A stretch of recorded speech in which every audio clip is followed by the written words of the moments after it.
2024 में supreme court के 3 फैसले देश की राजनीति के साथ साथ आगामी आम चुनाव को भी सीधे प्रभावित कर सकते हैं, जिसमें राजनीतिक दलों को चंदा देने के लिए केंद्र सरकार द्वारा शुरू की गई चुनावी बॉन्ड योजना की संवैधानिक वैधता से जुड़ा मामला सबसे महत्वपूर्ण है।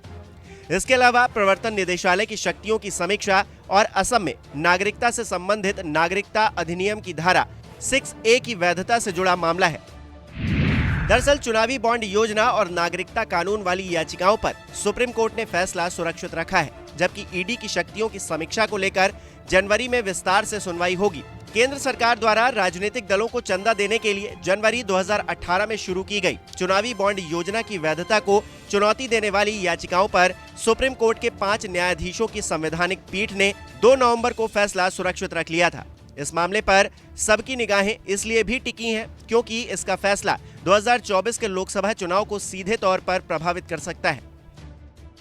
गौरतलब है कि मुख्य न्यायाधीश DY चंद्रचूड़, न्यायमूर्ति संजीव खन्ना, BR गवई, JB पारदीवाला और मनोज मिश्रा की संवैधानिक पीठ के समक्ष याचिकाकर्ताओं की ओर से कहा गया है कि राजनीतिक दलों के चंदा देने के लिए शुरू की गई गुमनामी चुनावी बॉन्ड योजना लोकतंत्र को नष्ट कर देगी, क्योंकि ये भ्रष्टाचार को बढ़ावा देती है। दूसरी तरफ केंद्र सरकार ने योजना को सही बताते हुए कहा है कि इसकी शुरुआत राजनीति और चुनाव में काले धन को खत्म करने के लिए शुरू की गई है। केंद्र सरकार ने संवैधानिक पीठ को ये बताया कि लोगों को राजनीतिक दलों को मिलने वाले चंदे का स्रोत जानने का हक नहीं है।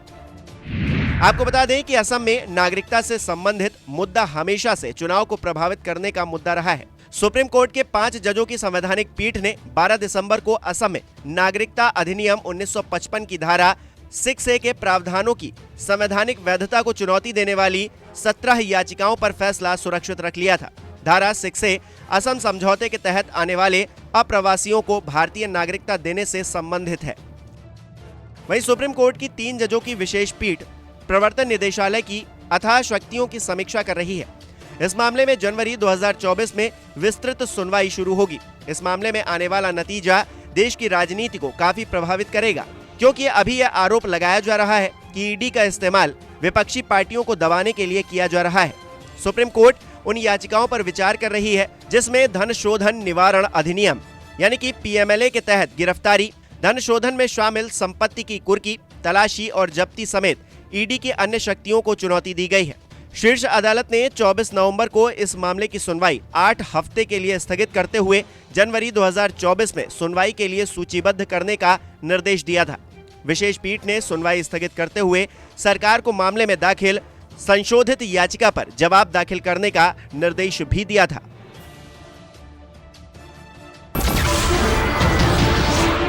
नमस्कार, मैं हूं मानक गुप्ता। अगर आपको हमारा ये वीडियो पसंद आया हो तो इसे लाइक और शेयर जरूर करें, और हां, हमें सब्सक्राइब और फॉलो करना ना भूलें ताकि आप देश और दुनिया की कोई खबर मिस ना करें। तो जुड़े रहिए हमारे साथ और देखते रहिए News 24।